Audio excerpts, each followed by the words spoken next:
ഈയിടെയായി അങ്ങനെയാണ്. അശ്വതി ശ്രീകാന്തിന്റെ ഒരു കവിത. ഉണർന്നെണീറ്റ് ഞാൻ ചായയ്ക്ക് വെള്ളം വയ്ക്കും. അത് തിളയ്ക്കും മുന്നേ പുറത്തൊരു പകൽ തീരും. യുഗങ്ങൾക്ക് മുൻപ് ആരോ എറിഞ്ഞ പത്രമെടുത്ത് ചായയൂതി ഞാൻ ബാൽക്കണിയിലിരിക്കും. ദിവസങ്ങൾ, മാസങ്ങൾ, വർഷങ്ങൾ താഴെ ഓടിപ്പോകും. ചായ മെല്ലെയാറും.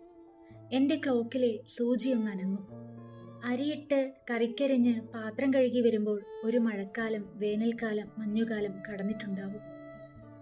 മറ്റേതോ നാട്ടിലെ സൂര്യൻ മഞ്ഞച്ച വിരൽ മുട്ടിച്ച് എൻ്റെ സൂചിയെ ഉച്ചതിരിക്കും. ബാൽക്കണിക്കപ്പുറം ആണ്ടുകൾ കടക്കുമ്പോൾ അകത്തെ ക്ലോക്കിൽ മണി 6 അടിക്കും. പകലുടുത്തത് അലക്കി തോരാനിട്ട് തടിച്ചൊരു പുസ്തകമെടുത്ത് ഞാൻ ബാൽക്കണിയിലിരിക്കും. താളുകൾ മറിയുമ്പോൾ പുറത്ത് കാറ്റ് വീശി കരകൾ മുളയ്ക്കും. കടല് കയറി മലകൾ മറയ്ക്കും. ഉരുൾപൊട്ടലുകൾ, ഉൽക്കവീഴ്ചകൾ, ജനിച്ചതിൻ്റെയൊക്കെ മരിച്ചു പോക്കുകൾ. അത്രയും ആവുമ്പോൾ ഗർഭപാത്രത്തിൽ എന്നപ്പോൾ ഞാൻ ഉറങ്ങാൻ കിടക്കും. എത്ര ലളിതമാണ് ജീവിതമെന്നോർക്കും. ബാൽക്കണിക്കപ്പുറത്ത് മറ്റൊരു ഭൂമി ഉരുണ്ടു തുടങ്ങും.